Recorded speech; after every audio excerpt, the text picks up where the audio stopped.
Pakistan ready हो गया है हाफिज सईद और मसूद अजहर को हैंड ओवर करने के लिए। नमस्कार दोस्तों, स्वागत है आपका एक और इम्पैक्टफुल एपिसोड में।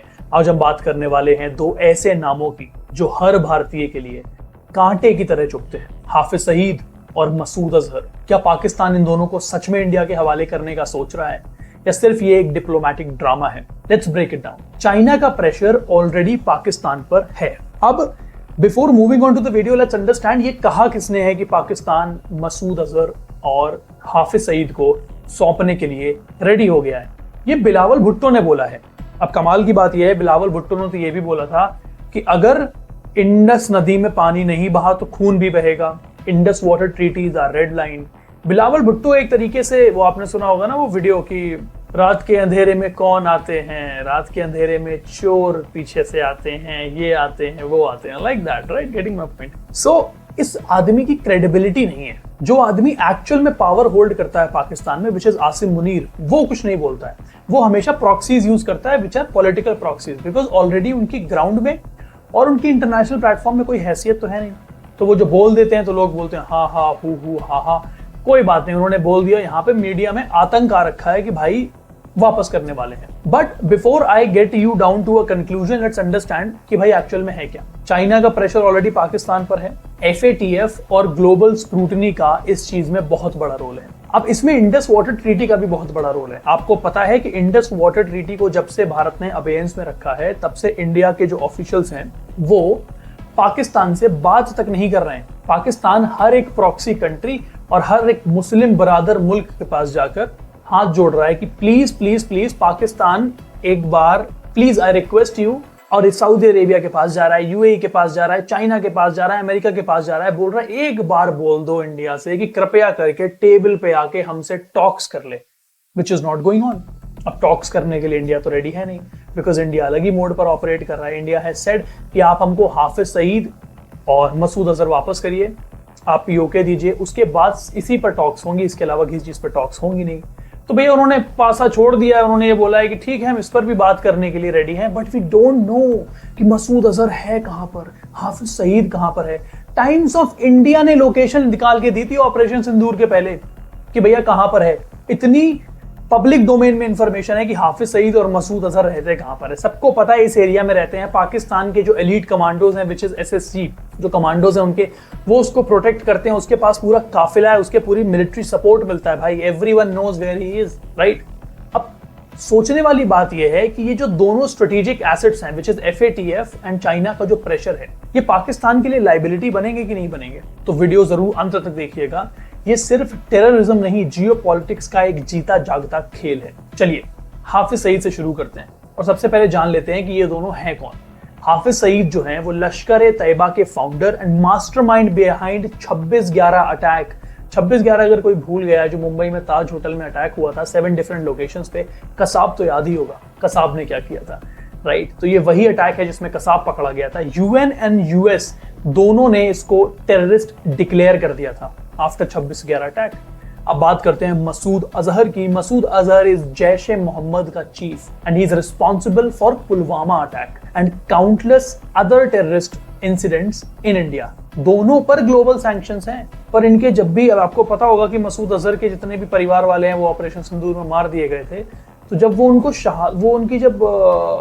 जो उनका जनाजा होता है, जब उस पर वो गए, तो हैव यू सीन, वो फोटो वायरल हुई थी कि वहां पर पाकिस्तान के 3 star 2 star officers, major colonel सब वहां पर खड़े हैं, ऐसे ऐसे भाई मुंडी झुकाकर खड़े हैं नीचे।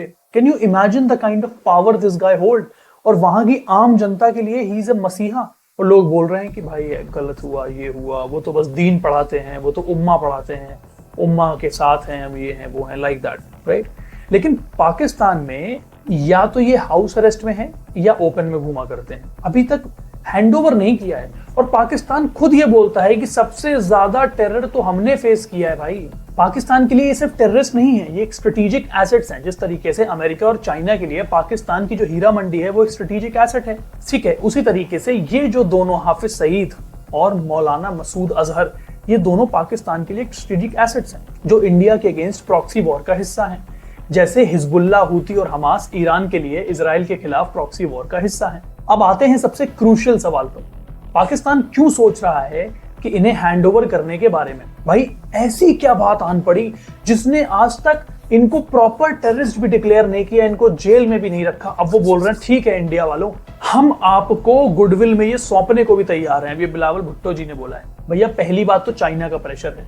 सीपेक के प्रोजेक्ट्स, मैंने कल ही एक वीडियो बनाया था, आप लास्ट वीडियो को मेरे जाके देखिए, उसमें मैंने क्लियरली मेंशन किया है कि किस तरीके से बलोच लिबरेशन आर्मी ने सीपेक का जो ग्वादर वाला हिस्सा है उसको कंट्रोल कर लिया है।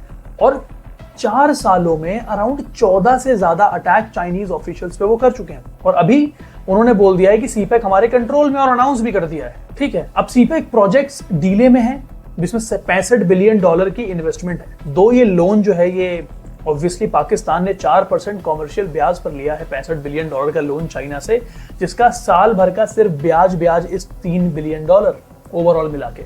ठीक है, अब चाइना चाहता है पाकिस्तान इन टेरर नेटवर्क्स को कंट्रोल करे, वरना इन्वेस्टमेंट रिस्क में पड़ जाएगी। अब आप देखिए माइक्रोसॉफ्ट ऐसी एस्टीम्ड लिबरल लेफ्टिस्ट ऑर्गेनाइजेशन जो बहुत ही एकदम ओके करने वाली कंपनी है, वो तक पाकिस्तान को छोड़ के चली गई because of lack of education. वहां का जो जेईई, दैट इज जिहादी एंट्रेंस एग्जाम। दूसरा जो रीजन है वो है FATF का थ्रेट। भाई पाकिस्तान अभी ग्रे लिस्ट से निकला है, अगर एक्शन नहीं लिया गया तो दोबारा ब्लैकलिस्ट होने का रिस्क है, जो उनकी इकोनॉमी के लिए एक डेथ ब्लो हो सकता है। डेथ ब्लो क्या हो सकता है? ऑलरेडी उनकी इकोनॉमी में ये रिपोर्ट आई है कि जो बच्चा नया पैदा हो रहा है वो 3 लाख रुपए का लोन लेके अपने ऊपर पैदा हो रहा है। ठीक है, तो आप तो समझ ही सकते हैं कि क्या सिचुएशन है उनकी इकोनॉमी की। राइट नाउ अब इंडिया की डिप्लोमेसी इसमें बहुत बड़ा रोल प्ले कर रही है। भाई इंडिया ने हर ग्लोबल फोरम पे ये मुद्दा उठाया है, UN में, FATF में, G20 में। अभी आप देखिए ब्रिक्स की जो समिट जिसमें मोदी जी गए, उन्होंने पाकिस्तान को थ्रैश किया है left, right and centre. Global consensus ये बन चुका है कि पाकिस्तान को एक्शन लेना ही होगा और एक्शन लेना ही पड़ेगा। लेकिन दोस्तों पिक्चर इतनी सिंपल नहीं। पाकिस्तान में जो रियल पावर है वो सिविलियन गवर्नमेंट के पास नहीं है। ये आप सभी को बता चुका हूं मैं, मेरी पुरानी वीडियोस में आप देखेंगे, चाहे आप मेरे शॉर्ट्स वीडियोस में देखें, चाहे मेरे यूट्यूब वीडियोस में देखें, मैं आपको कई बार बता चुका हूं कि पाकिस्तान में जो असली ताकत है ना वो आसिम मुनीर के पास है। असली में वो मिलिट्री और ISI के पास है। अगर इंस्टीट्यूशन की बात करें और आदमी की बात करें तो वो है आसिम मुनीर, जिसके हाथ में सारी ताकत। अब ये दोनों मसूद अजहर और हाफिज सईद को अपना स्ट्रेटेजिक टूल किट मानते हैं। भाई पहलगाम का जो अटैक, जिसकी रिस्पॉन्सिबिलिटी जैश ए मोहम्मद के एक विंग ने ली थी, उन्होंने बाद में बोला कि नहीं भैया हमारा जो सिस्टम है, वो हमारा जो अकाउंट है वो हैक कर लिया गया था, जिससे उन्होंने इन्फॉर्मेशन रिवील कर दी। जब पड़ तमाचे पड़ना शुरू हुए तब पता लगा। अब अगर इनको इंडिया को दे दिया गया या स्ट्रिक्ट एक्शन हुआ तो भैया मिलिट्री बैकलैश हो सकता है, और मिलिटेंट बैकलैश तो हो ही जाएगा, बिकॉज वहां की जनता ना इनको पूजती है, शंकराचार्य समझती है भैया पाकिस्तान की जनता इन लोगों को। आर्मी की क्रेडिबिलिटी ऑब्वियसली डैमेज हो सकती है, जो आसिम मुनीर कभी नहीं चाहेगा, और पॉलिटिकल इंस्टेबिलिटी भी बढ़ सकती है। ऑलरेडी बहुत ज्यादा पॉलिटिकल इंस्टेबिलिटी है। हर जनरल आए दिन किसी न किसी दिन, चाहे वो बांग्लादेश की हिस्ट्री उठा लो, चाहे आप पाकिस्तान की हिस्ट्री उठा लो, हर जनरल सरकार को सीज कर लेता है ना। हर जनरल तैयारी करता है भाई, अब हर कोई यही करता है। ठीक है, ISI इन टेरर ग्रुप्स को यूज करता है बॉर्डर पर लो इंटेंसिटी कॉन्फ्लिक्ट के लिए, पहली चीज, ताकि उनको लेवरेज रहे हमेशा इंडियंस के ऊपर। अब वो ये लेवरेज लूज नहीं करना चाहेंगे। अब बात करते हैं कि ये सिंबॉलिक एक्शन है या असली का क्रैकडाउन है। भाई मुझे, मेरे हिसाब से जो मेरा पास्ट एक्सपीरियंस मुझे बताता है वो है कि हाउस अरेस्ट होता है, ठीक है, हाफिज सईद और जो मौलाना मसूद अजहर हैं उनका हाउस अरेस्ट है, पर उस हाउस अरेस्ट में भैया उनको पूरा इंटरनेट भी दिया जा रहा है, उनके गेस्ट भी आते हैं, पॉलिटिकल एक्टिविटी भी चालू रहती है, पॉलिटिकल गेस्ट भी आके उनसे मिलते हैं, उनसे डिस्कशन करते हैं, सारी चीजें हो रही हैं। भैया किस प्रकार का हाउस अरेस्ट है मुझको समझ नहीं आता। कोर्ट में केसेस फेल हो जाते हैं क्योंकि एविडेंस नहीं मिलता है। भाई इंटरनेशनल फेस सेविंग के लिए हाफ हार्टेड एक्शंस किए जाते हैं, उसी को आप टेररिस्ट डिक्लेयर करते हो, बोलते हो कि उसी ने पाकिस्तान में भी बहुत ज्यादा टेरर फैलाया हुआ है, बट दूसरी चीज उसको आप अपने SSG कमांडोज भी देते हो गार्ड करने के लिए। पाकिस्तान का पूरा मिलिट्री काफिला दिया जाता है भाई साहब उसको कि आप किस तरीके से आप सेफ रहिए, बिकॉज आपको पता है कि अननोन गनमैन तो बहुत जगह जगह से घूम रहा है, जो हर जगह पर भैया इसको मार देंगे उसको मार देंगे। जैश ए मोहम्मद के कमांडर को अभी मारा था 1-2 महीने पहले, राइट। अभी पाकिस्तान में जो मिनिस्टर्स हैं वो काफी वेग बातें करते हैं, वो कहते हैं legal process is ongoing, judiciary will decide. थू है तुम्हारी जुडिशरी पे भाई, पाकिस्तान में कोई जुडिशरी के नाम पे थू है, जुडिशरी है भी वहां पर। साला तुम्हारा जो जुडिशरी वाला बंदा है जिसने बोला कि हम आवाम से पैसा लेंगे ताकि हम डैम बना सकें नदी पर, साला वो $13-14 बिलियन जैसे इकट्ठा हुआ, साला वो देश छोड़ के भाग गया। एकदम ही मतलब जुडिशरी के जो चीफ जस्टिस हैं वो तो साले ऐसे हैं। मतलब इस प्रकार की जनता है पाकिस्तान की और इस प्रकार की आवाम को लूटता है, मतलब वहां का जो जुडिशियल मिनिस्टर है वो लूट के चला जाता है। कमाल की बात है भाई। इन सब का मतलब होता है कि कुछ भी होने वाला नहीं है, पाकिस्तान में कुछ भी चेंज नहीं होगा। अब ये डेवलपमेंट एक और एंगल से भी इंपॉर्टेंट है। चाइना, बांग्लादेश और पाकिस्तान फ्रंट, इन तीनों को जरा समझिए, बिकॉज ये हमारे तीनों बॉर्डर से रिलेटेड हैं। भाई चाइना चाहता है कि रीजनल स्टेबिलिटी, जहां उसके इन्वेस्टमेंट्स सिक्योर रहें, यानी कि वो बलूचिस्तान का एरिया, वो जो ग्वादर वाला पोर्ट है, वहां पर तो बलोच लिबरेशन आर्मी और जो बलोच रेबल्स है उन्होंने तो धुआं धुआं कर रखा है। तो और यहाँ से जो खैबर पख्तूनख्वा है, जो अफगानिस्तान से मिलता हुआ एरिया है, वहां पे जो टीडीपी है, विच इज तालिबान, पाकिस्तान तालिबान, वो तो आए दिन पाकिस्तानों के दर्जनों दर्जन मिलिट्री वालों को मारते रहते हैं। ऑलराइट, और उनको हथियार अब ईरान भी सप्लाई कर रहा है, बिकॉज ईरान के पीठ पे खंजर भोंका था भाई पाकिस्तान ने, तो ईरान भी ये बात समझता है कि तुमको धुआं धुआं कर देंगे।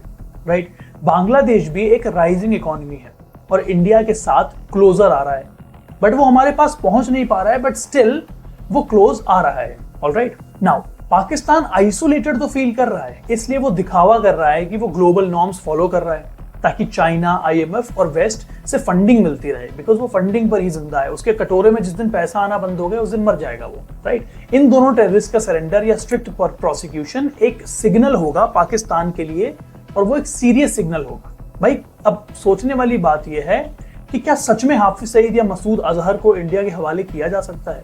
बहुत मुश्किल है, अनलेस चाइना ओपन थ्रेट दे या आईएमएफ की फंडिंग रोक दी जाए। पर भैया IMF, which is international Mujahideen fund, उसको तो पाकिस्तान की जरूरत है ईरान को काउंटर करने के लिए, तो वो फंडिंग भी नहीं रुकेगी। नाउ ग्लोबल सैंक्शंस लगाए जाएं। ग्लोबल सैंक्शंस तो बहुत बार लगाए जा चुके हैं, बट उनका कुछ अभी करंट रिजल्ट नहीं आया है। तभी पाकिस्तान कंपेल्ड फील्ड करेगा, वरना पाकिस्तान ने हमेशा की तरह एक सिंबॉलिक एक्शन लेकर फिर से टाइम बाय करने की कोशिश करेगा। राइट, तो दोस्तों ये सिर्फ एक डिप्लोमेटिक ड्रामा है या इसमें रियलिटी है? वो तो मुझको नहीं लगता कि रियलिटी है, बिकॉज पाकिस्तान इस तरीके के हाथ पैर जोड़ के दाव पेच खेलता ही रहता है। ये वो पाकिस्तान है जो अपने एयर बेसेस उड़वाने के बाद क्लेम करता है विक्ट्री, ठीक है, क्योंकि हम मुस्लिम बरादर मुल्क हैं, हम मुस्लिम बरादर मुल्क हैं। या पाकिस्तान के लिए टेररिज्म एक लाइबिलिटी बन गया है? वो टेररिज्म मेरे हिसाब से लाइबिलिटी तो नहीं है, आप बताइएगा, बिकॉज वो एक स्ट्रेटेजिक एसेट है उनके लिए। ये सब डिपेंड करता है चाइना और वेस्ट के प्रेशर पे, इंडिया की सस्टेन डिप्लोमेसी पर और पाकिस्तान की इकोनॉमिक डेस्परेशन पे। अगर ये सरेंडर होता है तो इंडिया के लिए एक ह्यूज डिप्लोमेटिक विन होगा, और अगर नहीं तो प्रूफ मिलता है कि पाकिस्तान अब भी टेरर को टूल के रूप में यूज कर रहा है। अब आपका क्या कहना है? अगर आपको वीडियो पसंद आया हो तो कमेंट बॉक्स में अपने ओपिनियन जरूर शेयर करें, वीडियो को लाइक करें, सब्सक्राइब करें द आवारा टॉक्स को, और उसके बाद मिलते हैं अगले वीडियो में। टिल देन, जय हिंद।